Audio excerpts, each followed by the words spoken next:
अस्सलाम वालेकुम। कैसे हैं आप सब लोग? उम्मीद करती हूँ कि आप सब लोग खैरियत से होंगे। तो चलें आज का व्लॉग जो है स्टार्ट करते हैं। और आज का व्लॉग बहुत ही इंटरेस्टिंग है क्योंकि आज मैं आप लोगों को इस व्लॉग में विज़िट करवाने वाली हूँ लोगोस होप।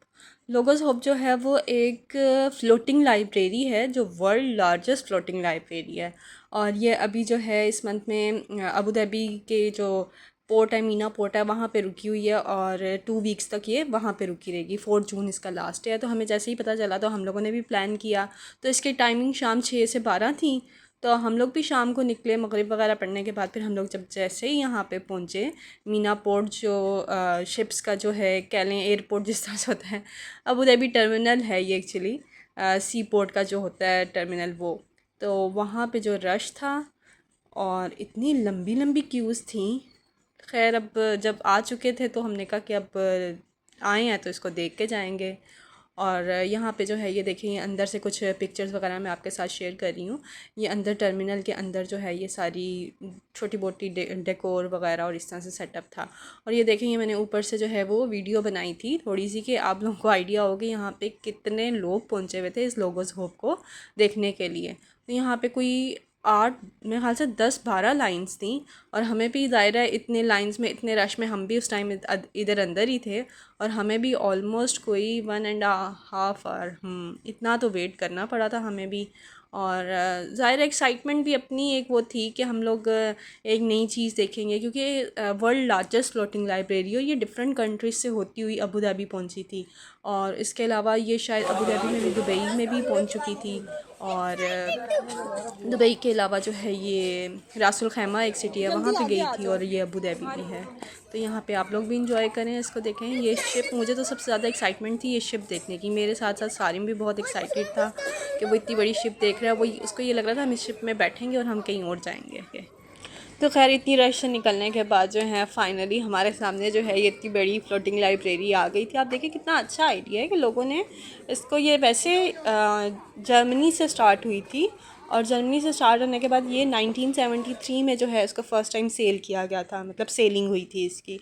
और उसके बाद से जब कुछ अर्से बाद इसको इन्होंने फ़्लोटिंग लाइब्रेरी के तौर पे इंट्रोड्यूस करवाया। डिफरेंट कंट्री से होती जाती है और हर कंट्री में डिफरेंट सिटीज़ में सम टाइम 2 वीक्स का इसका स्टे होता है। तो ये हम लोग अंदर आ चुके थे, रास्ते की वीडियो बनाना जो है वो अलाउ नहीं था। तो हम लोग जैसे ही अंदर आए तो ये रश भी था और साथ साथ ये बता रहे थे कि कहाँ पे क्या चीज़ है। ज़ाहिर है बहुत पुरानी शिप थी, 1973 की बनी हुई थी तो पुरानी शिप थी।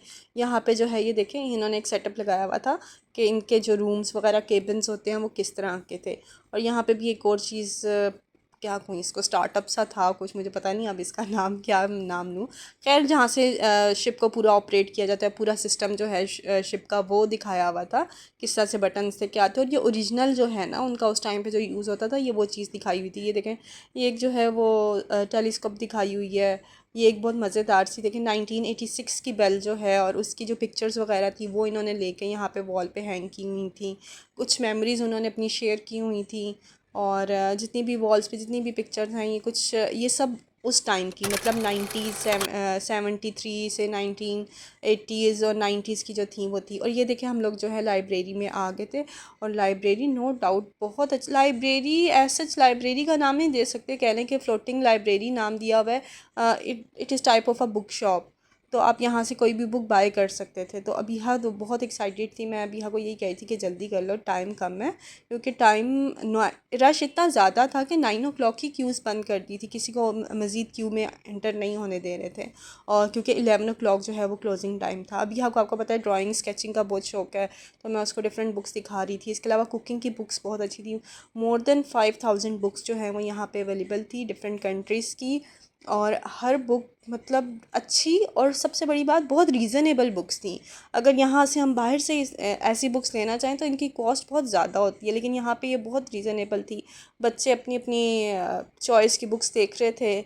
अयान ने ऐसा कुछ लिया तो नहीं, कोई बुक नहीं ली, लेकिन अबीहा और सारिम ने जो है बुक्स, कलरिंग, सारिम ने कलरिंग बुक्स, स्टिकर्स, वो भी ये शिप से रिलेटेड कुछ स्टिकर्स थे वो उसने बाय किए। अबीहा ने अपनी स्केचिंग बुक्स वगैरह कुछ इस तरह की चीज़ें वगैरह बाय की। और देखें कितनी मज़े की बुक्स थी ना, मुझे तो बहुत अच्छा लगा बुक्स देख के। और मैं कहती हूँ कि बच्चों को बुक्स की आदत होनी चाहिए, रीडिंग की आदत लाजमी होनी चाहिए। मोबाइल तो एक अलग बात है, बट बुक्स की आदत भी होनी बहुत ज़रूरी है। और यहाँ पे देखें बहुत सारी डायरीज़ जो होती हैं वो थी, और मतलब हर रिलीजन से रिलेटेड भी बुक्स थी, अरबी बुक्स भी थी। या ज़ाहिर ये एक अरब कंट्री में रुकी हुई है, तो यहाँ पे अरबी जो अरबी लैंग्वेज में बुक्स थी वो भी थी। और हर बंदा जो है, मैं कहती हूँ देखें किस तरह से बुक्स वगैरह बाय कर रहे हैं। और लोगों के लिए अच्छा, बुक्स के अलावा यहाँ पे इस तरह की डिफरेंट एक्टिविटीज़ भी थी, जो मेरे ख्याल से जो अभी बच्चे जो केजीज़ वाले हैं, किंडरगार्टन वाले हैं, उनके लिए बहुत अच्छा वो था। और बच्चों ने भी उस चीज़ को इतना ही इंजॉय किया, बच्चे भी देख रहे थे कि इतनी ढेर बुक्स हैं। और सब वही बात है, सबसे अच्छी बात मुझे तो ये लग रही थी कि ये सब बहुत रीज़नेबल थी। और फिर ये सारा इन्होंने रास्ते में, बुक लाइब्रेरी से जैसे ही निकलो तो ये आगे एक रास्ता सा बनाया हुआ था एग्ज़िट लेने के लिए। तो यहाँ पे इन्होंने ये सारा इस तरह का सेटअप किया हुआ था, कोई स्टोरी टेलिंग टाइप कुछ इस तरह से वो चल रही थी यहाँ पे। ये जो वॉल्स हैं ये सारी स्टोरी टेलिंग हो रही है, कोई एक स्टोरी है, ये साथ जो है वो स्क्रीन्स वगैरह जो हैं ये लगी हुई थी, और उस पर वो साथ साथ वो स्टोरी जो है वो बता रहे थे। हर वॉल पे एक डिफरेंट स्टोरी थी जिसको वो साथ साथ बता रहे थे। और देखें ये कुछ ये कसिनो वगैरह का बताया हुआ है कि इस जगह पे शायद जो है शिप में पहले किसी टाइम पे कसिनो वगैरह होता होगा। और ये सारा जो है स्टोरी से रिलेटेड ही उन्होंने बस बताया हुआ था। और लोग जैसे जैसे बुक्स लेते थे, बुक्स लेने के बाद ये आगे आते थे, एक बच्चों का सेक्शन था बुक का, फिर नेक्स्ट जो है एडल्ट्स, मतलब जो नॉलेज वाली बुक्स होती हैं वो थी। और बच्चों ने जो है यहाँ पे बुक्स वगैरह बाय कर ली थी, और हम लोग जो हैं अब वो बाहर वाली साइड पे आ गए थे। और देखिए ये जो इंजन पड़ा हुआ है, डीजल इंजन, जो इस शिप का सबसे फर्स्ट इंजन था, डीजल इंजन जो था।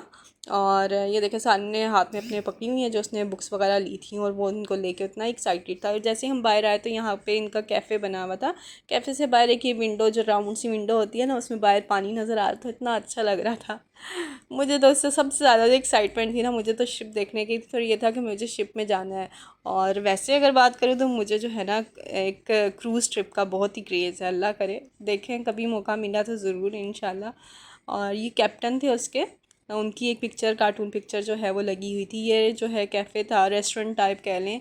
और यहाँ पे पहले ऐसे था कि अभी तो क्लोजिंग टाइम चल रहा था ना, तो इन्होंने क्लोज़ कर दिया था, लेकिन पहले इसमें ऐसे था कि बच्चों के लिए पॉपकॉर्न्स जो हैं वो फ्री ऑफ़र कर रहे थे।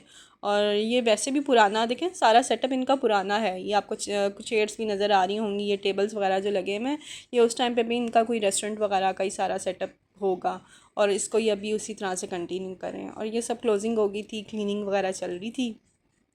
और शिप का देखें, फ्लोर देखें, और सारा लकड़ी का बना हुआ है। पुराना सेटअप देख के एक अपना ही वो होगा, आजकल की तो नहीं। अगर आप क्रूज़ या शिप्स वगैरह देखें तो उसमें तो बहुत सारी चीज़ें हैं, उनको देख के तो लगता है कि पूरी चलती फिरती एक दुनिया है। मॉल्स हैं अंदर, वाटर पार्क्स हैं, थीम पार्क्स हैं, हर चीज़ उन्होंने, नई जो क्रूज़ या शिप्स होती हैं उसमें हर चीज़ उन्होंने ऐड की हुई है। और यहाँ पे हम लोग बस एग्ज़िट ले रहे थे, और एक अपनी एक्साइटमेंट थी इसको देख के कि ये इतना अच्छा लग रहा था। लेकिन मैं ये सोचती हूँ कि जब बंदा क्रूज़ में सोता होगा तो वो तो लहरों पे जब चलती होगी तो अगर तेज़ लहरें आती हैं तो हिलता ही रहता होगा, सो तो सकता ही नहीं होगा, या बंदा फिर बेल्ट पहन के सोता होगा कि गिर ना जाए। और यहाँ पे ये इस तरह से वो थे, स्टैचूज़ वगैरह थे, और सारिम को उठा के मेरी भी पिक्चर ले लें। और ये सारिम लड़की वाली जगह पे खड़ा हो गया, मैंने कहा अच्छा जो भी है जल्दी से कर लो। और निकले हम लोग, क्योंकि हम लोग बहुत लेट हो गए थे, तकरीबन 11 साढ़े 10 तो हो गए थे हमें यहाँ पे। और हम लोग यहाँ पे 7:45 के आए हुए थे। ये बाहर का व्यू था। बाहर निकलने के बाद सारिम इतना एक्साइटेड नहीं हुआ जब उसने बाहर आके देखा कि हाँ ये तो वही जगह है जहाँ से हम अंदर गए थे। तो कहता है ये तो चली नहीं, आपने मुझे क्यों कहा कि ये चलेगी? मैंने कहा मैंने तो कहा ही नहीं कि ये चलेगी, मैंने तो खाली ये कहा था कि हम शिप में जाएंगे। तो उसको थोड़ा वो हुआ कि हम लोग शिप में घूमे कहीं नहीं, हम एक ही जगह शिप खड़ी थी तो हम लोग आ गए। तो खैर देखिए इरादा तो है, अगर मौसम अच्छा है तो किसी टाइम पे यहाँ पे वाटर टैक्सी वगैरह भी चलती है, तो उसका एक दफ़ा अल्लाह करे कि कुछ एक्सपीरियंस हो जाए। और ये देखिए यहाँ पे दो जो है ना ये हाईएस्ट टाइप वो खड़ी हुई थी, और बस यहाँ से वापसी हो रही थी घर के लिए। और ये नेक्स्ट डे शुरू हो गया था, नेक्स्ट डे मतलब संडे, सैटरडे को हम लोग गए थे, और Sunday is the grocery day. तो सीधा सीधा बस ग्रॉसरी का प्लान बना कि हाँ जी सबसे पहले तो बच्चों की कटिंग, सारिम की कटिंग थी, कटिंग शटिंग हुई सुबह। और उसके बाद जो है ग्रॉसरी करनी थी, तो हम लोग असर की नमाज़ वगैरह पढ़ के ग्रॉसरी के लिए निकले। और ये इतना अच्छा मौसम शुक्र है कि कल मौसम बहुत अच्छा था, नहीं तो इतनी गर्मी हो रही थी ना पिछले दिनों में। और ये देखिए ये मेरे राइट साइड पे पूरा बीच है, और ये जो है ना पैरासीलिंग हो रही थी, देख के तो बहुत दिल खुश हुआ और बहुत मज़े की एक्टिविटी है ये। और ये यहाँ पे हम लोग मरीना मॉल पहुँच गए थे। मरीना मॉल जो है वो बहुत मज़े का एक बड़ा मॉल है। पहले तो इतना रश नहीं होता था, लेकिन अब ज़ाहिर है यहाँ पे एक्टिविटीज़ हो रही होती है। मैंने आपके साथ वो सर्कस वाला फोंटाना सर्कस का जो आपके साथ एक्सपीरियंस शेयर किया था ना, वो यहीं पे हो रही थी। फोंटाना सर्कस अभी भी हो रही थी। तो खैर हमने तो ग्रॉसरी करनी थी, तो हम लोग तो सीधा सीधा जो है वो कैरेफोर के, और सारी इधर उधर भाग ही रहा होता है। और कैरेफोर में जो है सबसे बड़ी अच्छी बात कि कैरेफोर में बहुत अच्छी जो है वो क्या कहते हैं, कैरेफोर में बहुत अच्छी ऑफ़र्स आई हुई थी। और मतलब ब्यूटी प्रोडक्ट्स जो होती हैं, फेस प्रोडक्ट्स, उस पर भी बहुत अच्छी ऑफ़र थी। और इसके अलावा इलेक्ट्रॉनिक्स पे, हर चीज़ पे बहुत अच्छी ऑफ़र हुई थी। मुझे तो देख के बहुत अच्छा लगा। और ऐसा कुछ फेस प्रोडक्ट्स में से मैंने कुछ लिया तो नहीं। और ये देखें, यहाँ पे ये कैट और डॉग फूड का वो पेट सेक्शन था। हर तरह की चीज़ थी। वेट फूड देखें, ऊपर लिखा भी हुआ था वेट फूड, कैट्स के लिए भी और बर्ड्स के लिए भी और डॉग्स के लिए भी। उनके शैम्पू, उनके टॉयज़, हर तरह की वैरायटी थी। और अब यह देख देख के खुश भी हो रही थी और मुझे कह रही थी कि मामा, जो हमारे विला में जो बिल्लियाँ हैं उनके लिए ये है, ये शैम्पू वगैरह ले लेते हैं, उनको इससे शैम्पू से नहला दिया करेंगे। तो मैंने तो उससे कहा कि तुम तो चुप ही कर जाओ ना, बस सीधा सीधा चलती जाओ, खाली तुम देखो यहाँ पे। और देखेंगे, मुझे यहाँ पे शैम्पू का कह रही थी कि मामा हम ये शैम्पू ले लेते हैं। फिर टॉयज़ का भी मुझे कह रही थी कि अच्छा उन बिल्लियों के लिए हम टॉयज़ ले लेते हैं, ये ले लेते हैं, वो ले लेते हैं। उसका तो बस नहीं चलता कि बिल्लियों के साथ पता नहीं क्या करे। तो बहुत सी वैरायटी थी यहाँ पे। हर विला में ही सॉरी, हर विला कह रही हूँ, हर जगह ही होती है ये वैरायटी ना। जिस भी मॉल में चले जाएं, कैरेफोर या लुलु में, तो अच्छी की वैरायटी होती है। और यहाँ पे जो है वो केक्स और बेकरी आ गई थी, तो यहाँ पे अच्छे खासे मज़े मज़े के बेकरी आइटम्स थे, केक्स थे। और यहाँ पे बस रात के तकरीबन 8:30-9 तो बज गए थे, ग्रॉसरी हो गई थी। और वापस हम तो बस वापस आके ग्रॉसरी सारी सेट की और उसके बाद खाना वगैरह खाया, और यहीं पे जो है वीकेंड का एंड हो गया।